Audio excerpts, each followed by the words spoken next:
NP Chekkutty sir, ഇവിടെ doctor VPP മുസ്തഫയുടെ സമീപനം അങ്ങ് കണ്ടല്ലോ. അങ്ങ് പറഞ്ഞ കാര്യങ്ങളൊക്കെ പരിശോധിക്കപ്പെടേണ്ടത് തന്നെയാണ് എന്ന രൂപത്തിലാണ് പ്രതികരിച്ചത്. അതിനുള്ള മറുപടി കൂടാതെ ഇവിടെ ഈ UDFന്റെ ഒരു വിലയിരുത്തലുണ്ട്. എന്തുകൊണ്ട് ഇന്ത്യ സഖ്യത്തിൻ്റെ പ്രചാരണം മുഖ്യമന്ത്രി ഏറ്റെടുത്തില്ല? കേരളത്തിൽ ഏകപക്ഷീയമായിരുന്നു മുഖ്യമന്ത്രിയുടെ പ്രചാരണ രീതി. അത് കോൺഗ്രസിനെ ലക്ഷ്യം വെച്ചുകൊണ്ടുള്ളതായിരുന്നു. രാഹുൽ ഗാന്ധിയുടെ DNA പരിശോധിക്കണമെന്ന ആവശ്യത്തിൻ്റെ അടിസ്ഥാനത്തിലായിരുന്നു. ഒളിച്ചോട്ടക്കാരനാണ് രാഹുൽ ഗാന്ധി എന്ന് പറയുകയായിരുന്നു. രാഹുൽ ഗാന്ധിയെ പ്രധാനമന്ത്രിയായി ആരും ഉയർത്തിക്കാട്ടിയിട്ടില്ല എന്ന് പറയുകയായിരുന്നു. ഇതൊക്കെ ആരുടെ വിശ്വാസ്യതയെ ചോദ്യം ചെയ്യുന്നതായി സഹായകരമായി എന്നാണ് അങ്ങ് വിലയിരുത്തുന്നത്. അതുകൊണ്ട് ഹസൻ അടക്കം പറയുന്നത് ഈ പരാജയത്തിൻ്റെ പൂർണ്ണമായ ഉത്തരവാദിത്തം മുഖ്യമന്ത്രിക്ക്, മുഖ്യമന്ത്രിയുടെ ക്യാമ്പയിന്, മുഖ്യമന്ത്രി ഉണ്ടാക്കിയ രഹസ്യധാരണയ്ക്ക് എന്നാണ്. അപ്പോൾ ഈ വോട്ടുകളൊക്കെ വെറുതെ അങ്ങ് പോവുകയാണോ ചെയ്തത്? അതിനൊരു ഓവുചാല് വെട്ടി എന്ന കർമ്മം പിണറായി നിർവഹിച്ചിട്ടുണ്ടോ?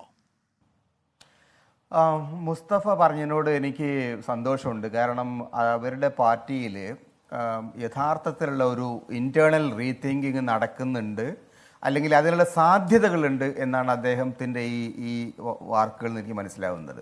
CPM അങ്ങനെ ആയിരുന്നില്ല. വളരെ അടഞ്ഞ ഒരു മനോഭാവത്തോടു കൂടി വ്യത്യസ്തമായ അഭിപ്രായം പറയുന്ന ആളുകളെ അടിച്ചു ഒതുക്കുന്ന ഒരു സമീപനമായിരുന്നു കഴിഞ്ഞ 20 കൊല്ലക്കാലമായിട്ട് ഞാൻ അനുഭവിച്ചിരുന്നത്. അപ്പോൾ സ്വാഭാവികമായിട്ടും പിന്നെ വിമർശകരായിട്ടുള്ള ആളുകൾ, ഇടതുപക്ഷത്തിൻ്റെ ഭാഗത്തു നിന്നുള്ള വിമർശനങ്ങളാണ്. ഇതൊന്നും വലതുപക്ഷത്തുള്ള ആളുകളല്ല. ഞങ്ങളാരും കോൺഗ്രസ്സുകാരോ BJP-ക്കാരോ ഒന്നുമല്ല. ഇടതുപക്ഷത്തിൻ്റെ രാഷ്ട്രീയ പ്രവർത്തനം നടത്തിയിട്ട് പൊതുജീവിതത്തിൽ ദീർഘകാലം നിന്ന ആളുകളാണ് ഈ കാര്യങ്ങൾ പറയുന്നത്. അപ്പോൾ അതുകൊണ്ട് ഇടതുപക്ഷം എന്ന് പറയുന്നത് കേരളത്തിൽ തകർന്നു കഴിഞ്ഞാൽ പിന്നെ സ്വാഭാവികമായിട്ട് എന്താണ് വരാൻ പോകുന്നത്? വലതുപക്ഷത്തിൻ്റെ ഒരു അസർഷൻ വരും.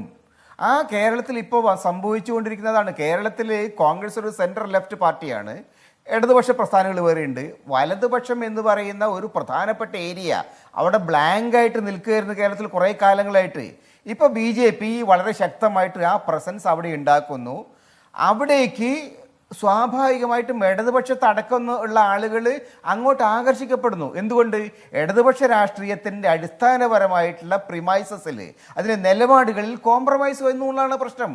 ഇടതുപക്ഷം പൊടിയും മറ്റേ ഇത് കൊടുവാളും മാത്രം പോരാ, രാഷ്ട്രീയമായിട്ട് ഇടതുപക്ഷ രാഷ്ട്രീയം കൂടി വേണം. ഇടതുപക്ഷ രാഷ്ട്രീയം വീട്ടിൽ വെച്ച് വന്ന് കൊടിയും കൊടുവാളും മാത്രമായിരുന്നാൽ ജനങ്ങൾ മുഴുവൻ BJP-യുടെ കൂടെ പോകും. അതാണ് സംഭവിച്ചുകൊണ്ടിരിക്കുന്നത്.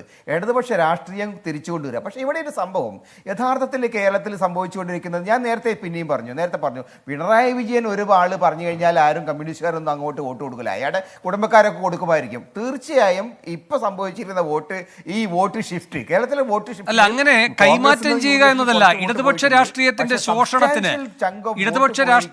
ശോഷണത്തിന് കാരണമാകുന്ന സമീപനം പിണറായിയുടെ ഭാഗത്തു നിന്നുണ്ടാകുന്നുണ്ടോ? 75% ഇടതുപക്ഷത്തു നിന്നുള്ളതാണ്, തർക്കമില്ല. അതിന് കാരണം രാഷ്ട്രീയമായിട്ട് അവരുടെ ഭാഗത്തുള്ള ഒരു കോംപ്രമൈസിങ് പൊസിഷനാണ്. ഇടതുപക്ഷ രാഷ്ട്രീയം അവർ അബാൻഡൻ ചെയ്തുകൊണ്ടാണ്. ഈ ഒരു റിയാലിറ്റി മനസ്സിലാക്കിക്കൊണ്ട് ഇടതുപക്ഷ രാഷ്ട്രീയത്തെ തിരിച്ചു പിടിക്കുക എന്നുള്ള പ്രധാനപ്പെട്ട ഒരു കടമയുണ്ട്. VS ഒരു കാലത്ത് 2000-ന് ശേഷമുള്ള കാലത്ത് കമ്മ്യൂണിസ്റ്റ് പാർട്ടിക്ക് അകത്തുനിന്ന് വലിയ ഒഴുക്ക് പുറത്തേക്ക് തടഞ്ഞു നിർത്തിയത് VS അച്യുതാനന്ദനായിരുന്നു. ഇപ്പോൾ VS ഇല്ല. അപ്പോൾ സ്വാഭാവികമായിട്ടും ഈ പിണറായി എന്ന് പറഞ്ഞ ഒരാൾക്ക് മാത്രം യഥാർത്ഥത്തിൽ പാർട്ടിയെ ഒന്നിച്ചു നിർത്താൻ കഴിയില്ല. പാർട്ടിക്കകത്ത് ആഭ്യന്തര ജനാധിപത്യം പുനഃസ്ഥാപിക്കപ്പെടണം.